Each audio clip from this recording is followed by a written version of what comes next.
What is up, everybody? I hope you are having a fantastic evening. We are just a few short days away from the 49ers matching up with the Giants, which means it's behind enemy lines time. I got my guy Dash in the building. We're going to talk all about this matchup, some of the trade deadline stuff. These two teams have been linked a little bit in rumors, so I want to discuss that. Also, I want to know what's going on with the Giants. You guys got a whole new culture shift going on, so we'll discuss some of that, but we will hit it all. Right. Welcome back to Last Second Sports. We are giving you our take down to the last second. And this is actually streaming over on Dash's channel as well, so make sure you check him out. Big Dash. Link's going to be in the description. If nothing else, like I say, to talk trash if the 49ers win. Dash, my man, thank you so much. This is 2 years in the making. We were talking backstage. We played a couple years ago. We tried to link up. It didn't work out then. You actually reached out this time, and it just made sense for me to kind of host it. But overall, man, really, really happy to do this. I admire your channel from afar, and I think this is going to be a really fun collaboration, brother. Absolutely, man. I appreciate you for having me on. Absolutely. All right, man. Listen, the Giants are in an interesting place right now. And where I want to start is, what were the expectations for this season going into things? I know, like, on the 49ers side, I had them at 10 wins, 10-7, easy schedule, not quite as good as what they've been in the past. I think that much was clear. They're trying to build up some of these rookies and second-year players. 10-7 is about where I had them. But what about the Giants? Like, what was the expectation from you going into the season when you broke down the schedule? I know that they had a really tough schedule, especially to start. And you guys signed Russell Wilson, you drafted Jackson Dart, and you kind of are trying to groom the young quarterback while also be competitive with the veteran. And here we are. Jackson Dart's been playing for a few weeks now. Are things going according to plan, based off of what Dash thought preseason? Well, man, when you look at the record, of course, things are not going as planned. Not really. It was a bit of a roller coaster when the schedule came out. Found out we had, the second hardest schedule at that point in time. Second hardest schedule, and you look at the schedule, it's like, man, this is a tough schedule. So I always do ranges. I had a range from 6 to 9 wins is where I was at.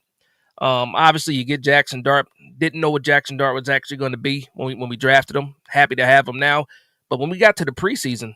And I saw the offense. Russell Wilson looked nice. Was scoring points in the preseason. I moved it up from 6 to 9 wins for the range to 7 to 10 wins. And I was riding pretty high going into the season. And then obviously you start off 0-3 and things start to change. So ultimately I thought around this time, you figure after 8 weeks, I thought maybe, just maybe we can be, at least 3 to 4 wins. 4-4 would have been fantastic. But instead we're sitting here at 2-6. And despite that, there's still some hope within the fan base as well that we can, still be competitive. Well, I got to ask you, because Brian Daboll, he won Coach of the Year that first year there, surprised everybody. I was not a Daboll believer at all. And then after that first year, I was like, man, maybe I'm wrong about this guy. And then it's just kind of been downhill since then. Is Daboll on the hot seat, and should he be? Yeah, it depends on who you ask. Shout out to Luann. I see Luann. Luann's a big Daboll supporter. For me, he's absolutely on the hot seat. Not only him, also the GM. And it just goes to, yes, you got Jackson Dart this year. Yes, it energized the fan base, but you're still not getting the wins. So for me, I thought maybe he can crawl off of the hot seat, depending on what happens still this year. If Jackson Dart continues to be successful, maybe he's able to stay. But you got to win. But I think he's absolutely still on the hot seat. Got to win some games. I think right now they're holding on to the DC to possibly be like the scapegoat at the end of the season, possibly. If we continue to lose games the way that we're losing, no way he stays the whole season. And then you got to wonder who's going to be the one that falls on the sword after that. But for me, absolutely, Brian Daboll is on the hot seat. The regime is on the hot seat. I think this is so tough, right? Because Jackson Dart being a rookie, and this happens so many times throughout the course of the NFL, where one regime is there, they draft a young quarterback looks promising, and then all of a sudden you get rid of that regime, and it's like, you don't know what's going to happen. The next guy could come in and be like, I don't want Jackson Dart. I want to do my own thing. And so, and especially when you have an offensive-minded coach, like, I get it if you had a defensive-minded head coach, but it's really hard when you have an offensive-minded guy. You're guaranteed that he's going to learn essentially a new system if Daboll leaves. And so this is tough for me, because I would have said for sure Yes, he should be on the hot seat. Maybe he should be fired, what have you, especially the way Danny Dimes playing over with the Colts, by the way. That's a whole nother story. But either way, you don't want to stunt the growth of Jackson Dart. This one's tough for me, man, from afar. I don't know what they should do. Now the fan base really is split on that. The thing I'll say to that is this: when you see Jackson Dart be successful, a lot of it is making plays after a play is breaking down or broken down. Creating some time and getting downfield, creating with his legs, and how much of that is design. It's not by design. So in my opinion, yes, you don't want to possibly stunt the growth of Jackson Dart, but I look at a similar situation in San Diego. Well, used to be the San Diego Chargers with Justin Herbert. He's on his third coach. If a quarterback is good, he's going to be no matter who that coach is. So I don't think that Jackson Dart, the success of Jackson Dart, saves Brian Daboll. But I do understand the argument that you don't want to make that change because if he's already comfortable in his system, let's continue on that path. So I understand both arguments, but for me, I don't think that's going to be a point or a decision maker for me, whether or not Brian Daboll stays, if that affects Jackson Dart overall. No, that's a really good point. I mean, Baker Mayfield has had a new offensive coordinator every year of his career. He seems to be doing just fine. So you're either good or you're not. That's a very fair point. Okay. All right. I'm a believer. Okay. Let's talk about some of the trade rumors going around because we're, just a little over a week away from things going down. I know that 49er fans would love to have Kayvon Thibodeau. Also, I think you guys have been linked, at least rumor-wise, to maybe getting a receiver. We have Jawan Jennings, who isn't happy. You could probably have him for a 6th-round pick. I think that might be a good settling point there. 49er fans are a bit delusional sometimes where, we think, hey, we can give him Jennings in a 5th-round pick and we'll just get Kayvon Thibodeau. It's like, no, that's not going to happen. So that being said, what do you foresee happening with the trade deadline and the Giants? It's if you would have asked me like a week ago before the game, before that loss, I think that we're probably going to be some buyers, at the trade deadline. Now, a week later, we could possibly be sellers. I did see that rumor. I think it was 2 weeks ago of the straight up trade between Jennings and Kayvon Thibodeau. I'm like, no, as bad as we need a receiver, that's not a heads up trade, player for player. But yeah, the fans are definitely in the market for a wide receiver. Hearing some rumors that pretty much that with this regime being where they are right now, that they're not able to make any moves. And they don't want because they don't know if they're going to be here next year, giving up draft capital, possibly giving up a player. They might not have the ability to do that. But as far as Giants fans go, we definitely want a wide receiver. We had a tryout, was it yesterday? And we had like over 14 players in for a tryout. And you figure it's the middle of the season. So one of those guys was Deontay Johnson. To me, that's a no-brainer. Doesn't cost you any draft capital. You just sign a guy, vet minimum, and get him on the squad. But Jawan Jennings, I know he's had some issues with injuries. Again, you said he's a little bit disgruntled. You guys have a history of disgruntled wide receivers because I know Brandon Ayuk is another guy. This goes all the way back to T.O., brother. Right. So, hey, you said the magic word. You said a 6th-rounder for Jennings. I would possibly do that for Jennings for a 6th-rounder. What kind of contract is he? How many more years or how much? Free agent after this year. So so 6th-rounder. If you guys are willing to give him up for a 6th-rounder, I'll do that. I would do that. I think that's exactly what he would probably go for. I mean, with the injuries, he hasn't played up to snuff. He hasn't been happy.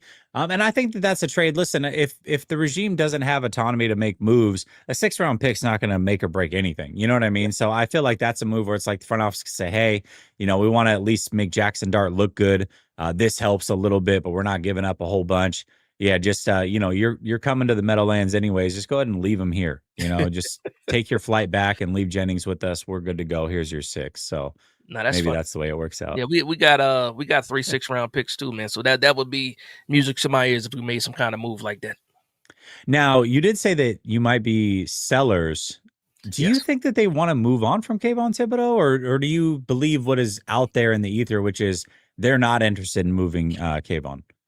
Yeah, so I do believe that they're not willing to move Kayvon for what they're being offered.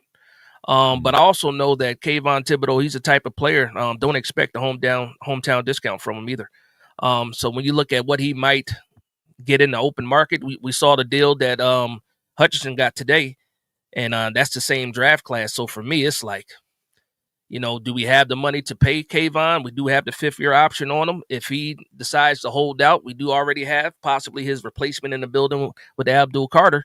It just depends on how how things play out. So for me, if someone wants to offer a 3rd rounder, I would like a 2nd rounder and some draft capital on top of that too, or maybe a player too, in order to even think about it or consider moving Kayvon, because this is possibly his best year since we had him, and he waited to a contract year to be the best that he can be, like a lot of players That's do. the way it always works. Yeah.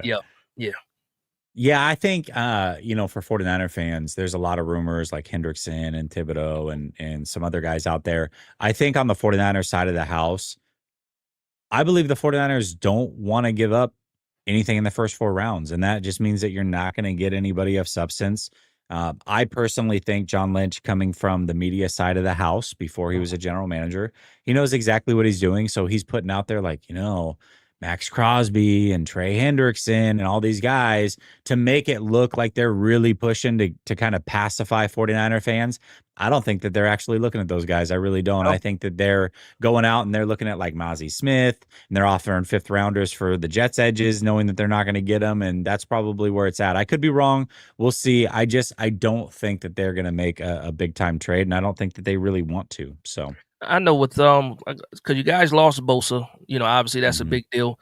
Where is that weak? Is the weakness on the edge, or is it interior? It's everywhere, depth, everywhere. I mean, listen, they went out and they made a small trade with the Patriots yesterday, picked up another edge rusher, but they had 2 healthy edge rushers on the roster going into yesterday. Like, that's how bad it is. There's so many injuries. We're gonna get there here in a minute, but yeah, man. I mean, that's it. But it's like you're not gonna get a guy to replace Bosa this year. No. You're not gonna replace Fred Warner.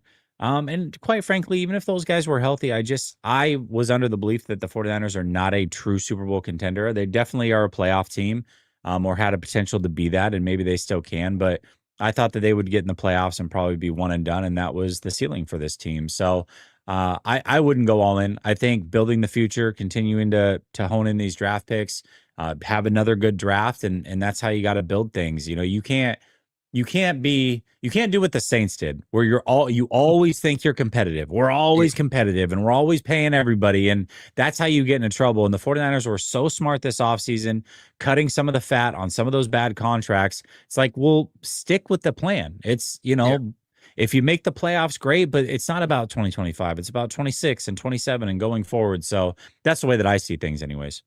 That's the same way I am.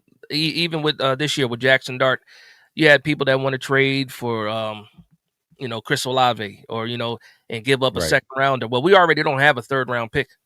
So, I mean, and this draft class is going to be deep with wide receivers. Linebacker class is good. Defensive tackles are good. And these are all positions of need. And you don't really want to give up your 2nd rounder for a guy that has concussion issues or anything like that. So, for me, I think with this year it's all about, like you said, to your point, 2025 and beyond, not just 2025. But I'll say this though, you guys are actually winning games, despite being injured and all the other stuff. So, who knows? And once you get into the dance, if you go on a run, you can go on a run. But I know you guys have some holes, especially because of injuries. Well, I want to talk about this because I did see this on social media. I don't know if it was a media guy or who, but this whole Dexter Lawrence's soft things. I don't know what is going on here, man. Dexter Lawrence to me is like the cream of the crop when it comes to defensive tackles. Yeah. Maybe I'm looking at it through an old lens and he's not that anymore, but I was shocked to see that whole thing. And then Dexter Lawrence sounds like he took some exception to those comments. Is this really what the fan base thinks? I mean, you send them on over, man. Now, what happened was Carl Banks, obviously legendary linebacker, Carl Banks, Super Bowl winner. He had made some comments on his podcast the day after the game, and he was saying how Dex coming off of injuries, Dex doesn't look like Dex, and what he was saying is that pretty much that teams, these players don't respect you anymore, and obviously the beat writers got a hold of that, ran with it, and they finally got a chance to ask those questions today, with media availability. And he pretty much called Carl Banks delusional if he thinks this, that, and the third. So it's something that's in-house that happened to spill out into media, and they got a hold of it. A lot of people now Dex has been upfront about not being happy with the losses. But he has never said anything about wanting to leave or anything like that. So you figure since he's been here outside of 2022, the Giants have been losers, losing records and stuff like that and not being competitive. And then this year he's coming off of an injury with the elbow and not quite looking like Dex. And for me, I was thinking maybe, coming off the injury, he's not 100%. Also, he didn't really practice during the offseason, preseason, and stuff like that. Maybe he's out of shape, but we're sitting here at week 8. And despite coming back off that injury, week 8, you should be looking like the Dex of old. So he kind of got called out for it. I think it's the first time Dex has ever been called out before. Rightfully so, because he's been phenomenal. But I wouldn't look too much into that as far as him actually being available or the Giants. Definitely not the Giants themselves, trying to get rid of him or move him. Yeah, I can't imagine that that's a move that they want to make. Dart comes in from your channel. He says, best QB should win this week. Dart is better than Purdy and Jones. I'll say this. Listen, man, I'm not a favorite amongst 49er fans when it comes to the topic of Brock Purdy, at least. And I thought that they shouldn't have paid him. I wouldn't have done it. I would have made him play out his contract. And if they had done that, my gosh, they would have saved a lot of money the way this year has gone. Yeah. And I just feel like unless you're elite, you shouldn't get paid. But I'm sitting back and I'm watching these young quarterbacks like a Jackson Dart, like a Bo Nix, like a, maybe not Cam Ward so much, but, just a lot of these young quarterbacks coming through. Drake May, for example. And I'm like, man, Brock Purdy was around 12-ish to me, 12, 14-ish. Yeah. But he's missing game after game after game. And these young guys are coming, man. It's not going to be easy to be near the top 10 ever again in his career. Like, he's got to get on the field. And, Jackson Dart, we'll see. I need 3 years of watching a quarterback before I fully feel like I know what they are, because you just have it where either quarterbacks come in and they're cold and then they pick up, or they're great and they fall off. And so you kind of need that third year to gauge things. So we'll see with Jackson Dart. I liked him a lot coming out of college, but he's playing really good football. And part of the quarterback position is just being confident, man. And he plays with so much swag and so much confidence. He's changing the culture over there, man. You got to feel good about that at the very least. He's a lot of fun. No, absolutely. For me, I'm already bought in. I'm bought in on Jackson Dart for a few reasons. Is because I'm seeing what he's playing with, and he's making the players around him better. That's one thing about a quarterback position. You got some quarterbacks where the team picks them up, and then you have quarterbacks that pick the team up. And right now, that's what he's doing at 22 years of age. For you guys, man, I thought you guys kind of not necessarily lucked out. I was under the impression. Well, this was actually my thoughts were. With Kyle Shanahan, it was like, plug and play quarterback. Somebody that can run his system is going to be successful. He's just that good of a coach. And then when I saw that you guys got Mac Jones, I just remember, when he was coming out in the draft, there was rumors saying that he actually liked him more than Trey Lance. Mm-hmm. So here you go. You got Mac Jones in here now. And for me, when I look at Mac Jones versus Brock Purdy, I really don't see too much of a difference as far as production and how the team is looking. It looks kind of the same.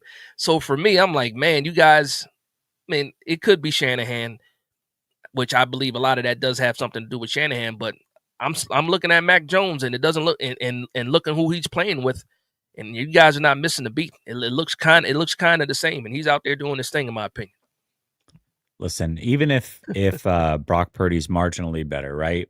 Yeah. Your starting quarterback shouldn't be this close to the backup, especially 100%. When the pay discrepancy is that. And I don't know how many times as a fan base we can fall for the okie doke.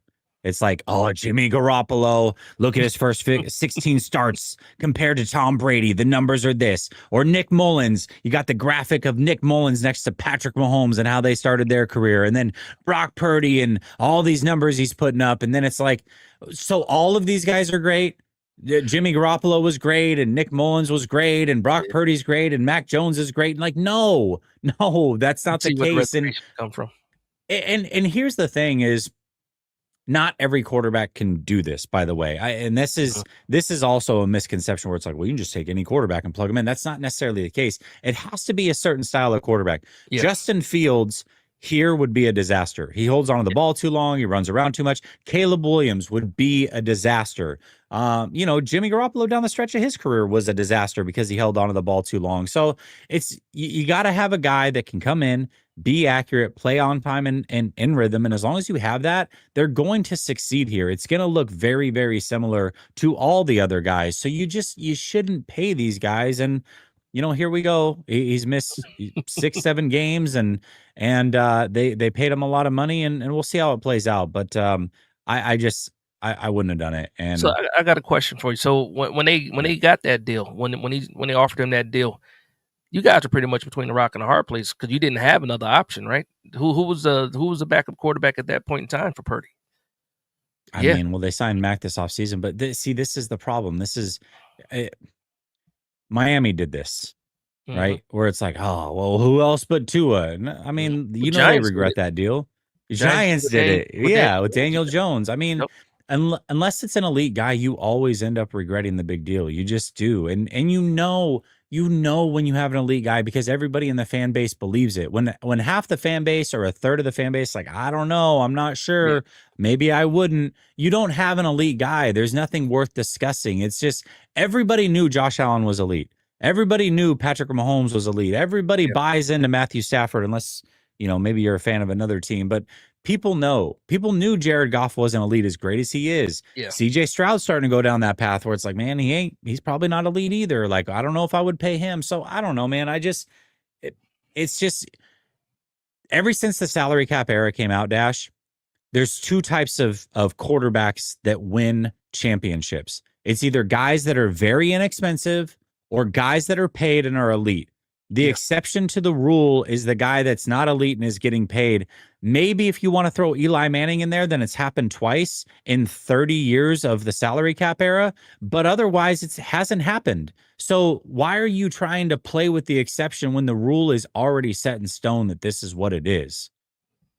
No, that's good, and I do agree with that because when I'm looking at these quarterbacks now, like I think about the quarterback window for a lot of these guys, and versus the salary cap, and when we're in the situation right now with a rookie in Jackson Dart on a rookie contract, and you're looking at some of the guys that might be coming up for a contract, you got most likely Dexter Lawrence gets a new deal. We just signed Brian Burns, we just signed Andrew Thomas with an extension.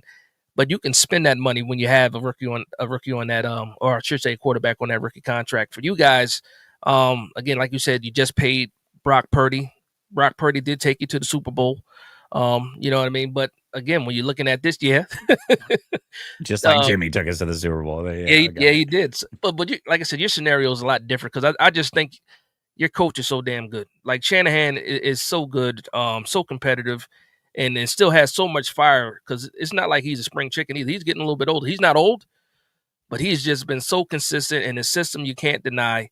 Like I would love to have a coach like Shanahan right now to be able to get his hands on our quarterback in this situation. See, these are the comments that crush me. I Mac did see holds the ball too long. You know that there are stats for this, right? And Brock that. Purdy actually holds the ball longer than Mac Jones. Like we do know that. That's factual. Like there are numbers for this. So if Mac holds it too long, then Brock certainly holds it for too long. Yeah, Kim wants to know, is Jennings gonna get traded? I honestly don't know. If I had to take a stab at it, I would say yeah, he probably will, but we'll see how it plays out. All right, man. This is the time of the show where I got to give a shout out to my sponsor, yeah, Sleeper. Actually, here, let's do it this way. There we go. Sleeper. Promo code LSS to get a 100% deposit match of up to $100. You can play daily fantasy, weekly fantasy, yearly fantasy, and or do what we're going to do, which is make some picks. Also, if you use the promo code Sleeper, you can get a free $20 entry. You don't even have to make a deposit. Link is pinned in the top of the description. All right, Dash. There's not a lot in here because we don't know who's even going to play for the 49ers. So we're gonna go this way. I'll let you make two picks on your side, either more or less, okay. based off of what you're feeling, and then I'll do the same on my side. Tyrone Tracy, he's going to be the guy going forward. Do you believe he scores in this game? Yes, I do. Yes. Okay, so we're gonna hit the more on that one, and then Jackson Dart, 204.5 passing yards, more or less. Like my man Authentic said, I'll take the push. I like that number 204. Okay, I'll let's do say this. Let's do this. I'll say Oh, less though. I'll say less. here's what we can do. This is Okay. great about Sleeper. We can tease this down. So we don't feel good about 204. What about 175? We go more on 175. We feel Yes. good about that. All right, Yes. we'll take 175. We're gonna tease it down. We're gonna tease it down. Okay. Um, CMC is definitely gonna score. Kittle's not. There we go. There's our entry. So we're gonna put 10. 10 to win 34. We'll submit that. You can tail us. You can fade us. But either way, use promo code LSS to get your deposit match. All right, Dash, let's get back to it, man. Yes, sir. Injury report's very long for the 49ers. And I assume that it's not short for the Giants. It You is not guys lost Cam Scattaboo, which was a rough one. very Although I think, you know what's interesting is I think you tell me if I'm right or wrong on this one. I feel Mhm. like Tracy's a better player, but Scattaboo just brought that extra energy that was kind of culture changing there with Jackson Dart. Am I wrong on that? See, it's tough. I think Tracy has the ability to be explosive, but he is definitely not the same type of runner as far as the aggressive power and stuff like that. But going into the season, Tracy was the starter, and then he got hurt, and then separated his shoulder. Friggin', he came in, Scatterable came in and pretty much just took over, and then it became the Jackson Dart and Cam Scatterable show. So but I do think that people are going to remember that that Tyrone Tracy of what he did last year, that he can actually be that same type of player. Again, he's not a bell cow, not a workhorse, but he can also make plays. If we can block it up, he can get to where he needs to go. Yeah, absolutely. Val, listen, I mean, you can play sleeper. I said you can fade us or tail us. If you think Kittle scores, man, just use promo code LSS and I'm get your saying this right now. free deposit. The one thing about the Giants, we have issues with tight ends, being able to cover tight ends. So yeah, if they want to go ahead and take that, they should, because we struggle with all shapes and sizes when it comes to the tight end. We have issues for sure. All For sure. right. All right. Well, maybe I should have taken Kittle to score. All right. All right. Listen, the 49ers have a ton of injuries. We don't know who's going to play quarterback this week. It's 50-50 probably. Okay. Brock Purdy is practicing again on a limited basis. But what I will say is the defensive line is completely banged up. So we know, I'm just going to talk about edge rushers for a second. Yeah. We know that Bosa's out for the year. Huff is out for this week as well. Oh, okay. Sam Okawanu, who is kind of a dark horse player, is really kind of coming on strong. He looks like he's going to be out. Yatir Gross-Matos hasn't really played all year. So that's it. I mean, our edge rushers are toast. We had an edge rusher get picked off the practice squad, and Gibson got picked up by the Carolina Panthers this week. We went and signed Cleveland Farrell. We made a trade with the Patriots. So we're struggling when it comes to that position. Ricky Pearsall did not practice again today. So we're going to be thin again at wide receiver, it seems like. Brandon Ayuk's practice window did not open up.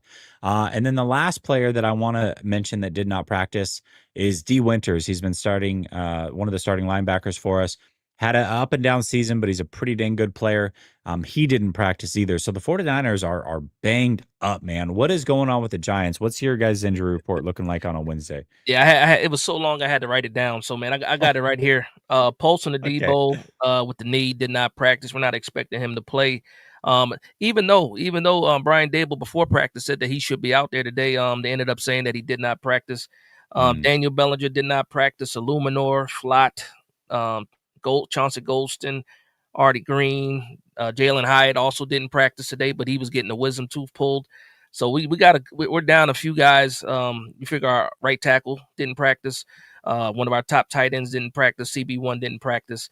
Luckily, we got Javon Holland back, the safety. He was limited practice today. Oregon Duck, yeah, I like it. Back, Him and back. Thibodeau were Oregon Ducks together. Yep, absolutely. And well, we'll talk about that a little bit later, because we're still expecting more from Holland. Understand he had to get back, to where he is. But yeah, so yeah, it's our injury report pretty deep as well. I will say, as far as key players go, especially on the defensive side, you got us beat when it comes to these injuries, for sure. Yeah. But we've been having issues. We've been even with the starters, we've been struggling. Pulse on the Debo at CB1. I'll be lying if I said he's been doing fantastic.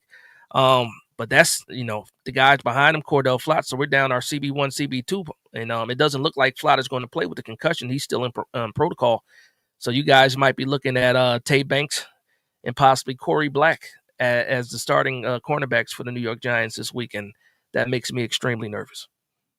Well, listen, you should get Kendrick Bourne on your fantasy team, especially if Mac Jones starts, because you know he's going to feed him, baby. Okay, well, that's injury team versus an injured team. That's Yeah. it's going to be a good one. Well, talk about this then, because this means that you have to have at least one player on this team that, unless you're a Giants fan or you just follow the NFL really closely, you probably don't know about a player on the team that is really making a difference, or maybe a young guy that you guys are excited about how his career is going to play out. I'm going to give you a name on the 49ers.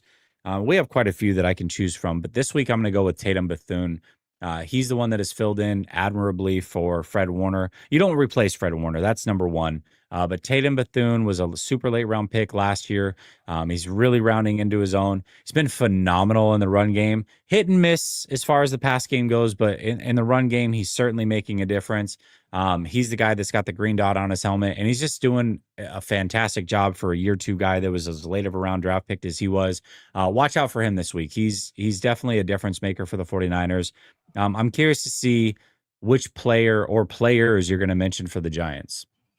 Yeah, so on I'll start with the offensive side first. Obviously with us losing our weapons, Malik Neighbors and losing Scatterbull, we've been leaning heavy on the tight ends actually. So Theo Johnson, Daniel Bellinger as a 1-2 punch with the tight end spot is where we've been getting where I should say the bread's been buttered. We run a lot of 12 personnel, in some cases 13 personnel, and we like to move the sticks, targeting the tight end. And for me, Daniel Bellinger has stepped up a lot this year. Another guy, 4-year guy on a contract year. Of course, you want to do your best when you're on a contract year, but that's going to be the tight end spot. It will be what I'll say as far as the offense. On the defensive side, I'll also call out a rookie. Obviously, New York Giants have struggled in the run game last year, the year before that, and then we picked up a guy, Darius Alexander, out of Toledo, defensive tackle.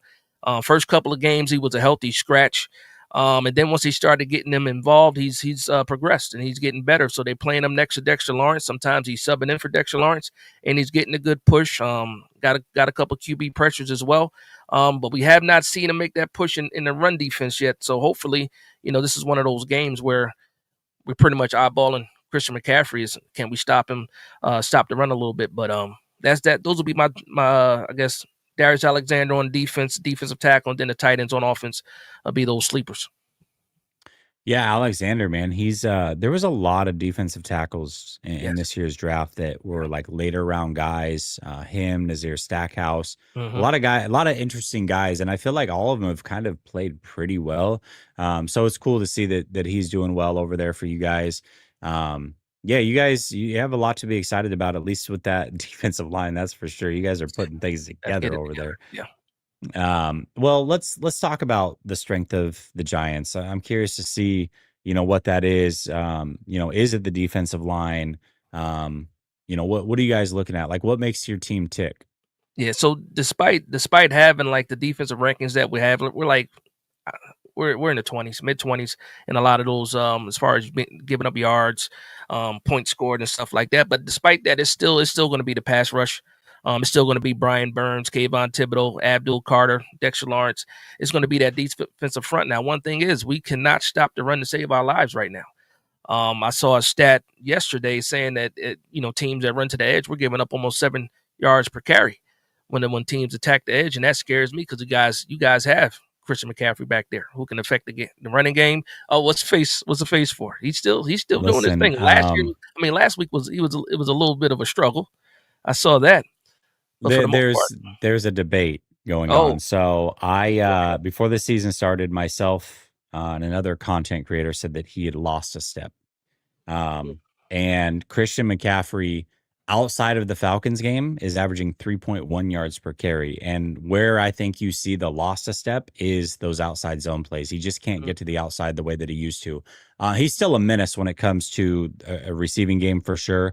And if you block for him, he's still going to do his thing. But he's struggling to get to that edge. So when they've been doing their best, they're actually running power and duo and those types of things, which is right at the teeth of your defensive line. So I'm curious. I think, the 49ers are worst in the league when it comes to yards per carry. They are third worst when it comes to rushing yards per game. So this is weakness versus weakness. Something's got to give here. I'm very curious to see how this plays out.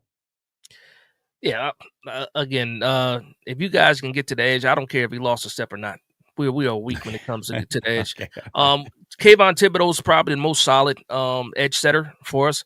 But as good as Brian Burns is with the pass rush and getting pressure on the quarterback, he has not made that kind of like that statement yet in the running game. I see Bobby Okereke. They asked if he was healthy. Bobby Okereke is healthy, but if you have seen Bobby Okereke, the former He's Bobby on a milk Okereke, carton. Yeah. please tell him to come home because he's been missed. No, now Bobby Okereke to me, I think the with the change at DC going from Wink to Shane Bowen, he's not being played the same, and a lot of people for him about him are saying that he's lost a step too. I don't think he forgot how to play football at all. Maybe age has something to do with it, but he's only like 28 years old. I just think that it's just not a scheme fit for Bobby Okereke. And then when you lose Micah McFadden in the first game of the season, he was that next guy up, another linebacker on the contract here. So yeah, going back to your original question, the pass rush, being able to get after the quarterback, that's where our strength lies, and everything else will survive off of that. You said that your offense is pretty much timing based. And and I wish it was Brock Purdy coming back this week for his first week and having to see, this pass rush. But I think Mac Jones has settled in. He might give you the best shot in this scenario to get the ball out quick. But again, that's what we need to lean on, and hopefully that pass rush helps the secondary because our second level's not playing that well either. Listen, man, back to the original point. If Josh Allen was out, would you be saying that? If the elite quarterbacks were out, would you be like, hey, maybe your backup quarterback gives you a better chance? So I'm just saying, I'm just throwing it out there. You're saying it without saying it. All right. That's all I'm gonna say. All right, listen. The strength of the 49ers is our coaching staff, man. We're so banged up. We are so banged up. The offensive line is not the strength. The running game is not the strength. Stopping the run is not the strength. Stopping the pass is not the strength. It's like the totality of the team, the grittiness of the team, and the coaching staff. I mean, Kyle Shanahan, when he's on, he's going to dial things up. When Robert Saleh is on, he's going to dial things up. And oddly enough, we went from Jake Moody, who was absolutely atrocious here, to Eddie Pinheiro. Our kicking game is the strength of this team. And a team that just hangs around, plays gritty football, and is usually in close games, you're going to need some of those kicks. And so when you got a guy that you can rely on to make 50 plus every time he's out there, that is a strength of a team like this. So that's what I would say the strength is. Weakness, you can go a lot of different areas. Again, offensive line, you can go. Our running game, you could go. Since Bosa's been out, 5 sacks in 4 games, you can go there. Like, there just is nothing you can hang your hat on with this team, but they keep finding a way to stick around and win games. So you can go weakness almost anywhere else on this team or this roster. What would you say the biggest weakness is for the Giants right now? Got to be the secondary right now. Outside of the injuries, we weren't playing that well. After that, you got some guys that are real liabilities. So I'll point out a player like Drew Phillips, cornerback, slot nickel that we have, right? Absolutely fantastic in supporting the run. Anything short, intermediate, he pretty much has that covered as well. Anything past 20 yards, he becomes a liability. So we've seen a lot of coaches or teams scheme against him, those matchups to get him deep down the field in coverage, especially on one-on-ones. And we've seen him, get pinpointed and pretty much exploited at that fact. But also having some issues with communication. You figure you got guys that have been playing together for the first time. You got, as far as safeties go, we had Nubin with Holland. We had a Daboll with in there too. So a lot of issues with miscommunication happened. We saw it in the first Philadelphia game, second Philadelphia game as well, where guys are running around open. Quarterback just was missing them. We got a chance to survive. So for me, secondary for sure. Hoping to get better play from the linebackers. We're down to our third linebacker in Darius Muasau next to Bobby Okereke, and him side to side has also been a liability. Like I said, downhill, he's been great. Against the run, he's been okay. But as far as patch coverage goes, again, tight ends are our Achilles heel when it comes to coverage as well. So that's the weakness, man, is communication, being able to stop the run. But the secondary, if you got enough time, you'll be able to make some things happen as a quarterback.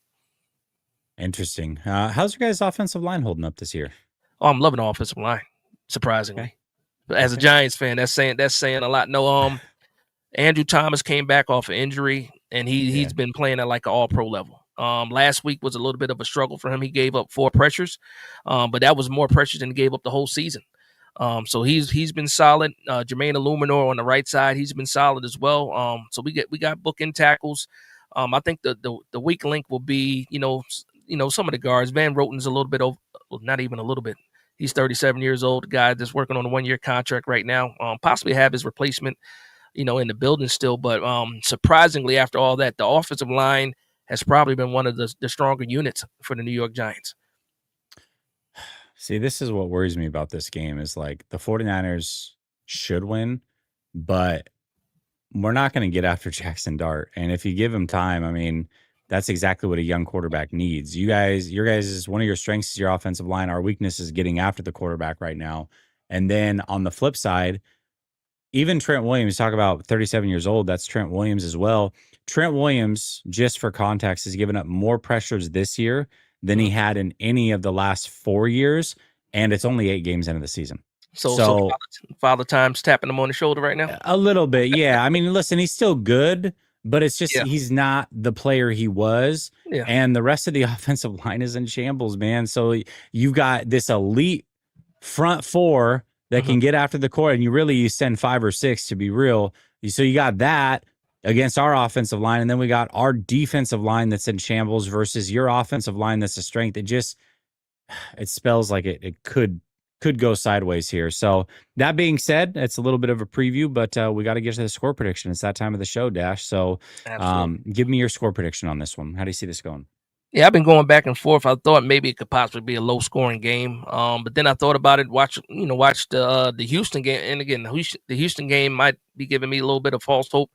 But I do think it's a winnable game for the New York Giants if that pass rush can get home.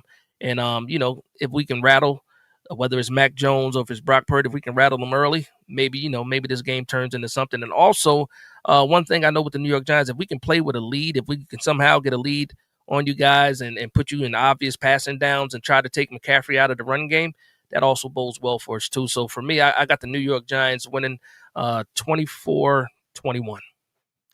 Ooh, very, very close to the score that I have. So here's the things that worry me. Why I just laid out some of it. Another thing that worries me is that the 49ers just played in Houston. They went all the way back home. They played in the 1 p.m. Eastern time slot, which is 10 a.m. Pacific for their body clock. They went all the way back home. Now they're going all the way out to New York and once again playing in that same 10 a.m. Pacific time slot, which is not ideal. So that worries me on top of some of the matchups. I can see how the Giants could win this game. I really can. I don't think it's going to be a cakewalk. I think this game's going to be close. I'm going to go 23-17 Niners. But I really could see a scenario where the Giants get this one done. I think it's going to be a lot of fun, Dash. We're in for a treat here. Oh, I think so too. Like I said, it should be competitive at least. And Jackson Dart is undefeated at home when he's playing. So he has that going for him too. First home game without Scatterbo though, so we'll see what happens. Well, I actually want to ask you a question around that. Burns isn't hurt, is he? Right? Burns is playing, right? Burns had an issue with his foot. He plays through a lot of injuries though. If he's hurt, not injured, one thing about Brian Burns, he will play. Didn't show up on the injury report today, so that was fantastic for him. So he's playing. Okay. Yeah. All right. So that's the question I have for you. You guys had a heartbreaking loss to the Broncos. The very next week, you lose Cam Scatterbo. Do you think that this is a situation where that could have the team down and it's something that maybe a young team can't fight through? Or do you think it could have the opposite effect where it's like, hey man, we lost our guy. Let's go out there and get a win for him. We've had a couple rough weeks, but let's figure this out and bounce back. Like, which way do you think it could go here? Yeah, well, the good thing is Cam Scatterbo luckily had successful surgery. It ended up not being as bad as people thought it was going to be. Only needs one surgery. That's what the reports were saying. He had that, and he's actually already in the building rolling around. So, he's around the players rolling around. So he's bringing that energy as far as practice goes. I don't know what they're going to do as far as the game. I wouldn't put him on the sideline, of course, with that injury. Maybe he's in the booth, but he's around the guys already. So that I think the energy is going to be there. With a lot of the outside noise happening with the Carl Banks and whole Dexter Lawrence issue, hopefully that's enough to add some extra fire to this defense to try to prove a point and stand up for their fellow player. So I don't think it's going to be any there won't be any kind of missing juice. There won't be any less juice than what we've had before outside of Cam Scatterbull actually playing in the game. But my issue is still this, man. As far as being able to generate more points, Cam Scatterbull was a big part of that and moving the chains. Somebody else has to step up. If it's Tyrone Tracy, fantastic. Keep using these tight ends, and then we're still trying to figure out what we're going to do at the wide receiver spot. With some guys being out. All right, man. Well, listen, I'm looking forward to it. Congratulations on your success over your channel. Hopefully you keep things up. Thank you so much for joining me. Everybody in Dash's chat, we appreciate you. Everybody in my chat, we appreciate you. Enjoy the game this weekend. Have a blast. Stay blessed. Talk soon. Peace.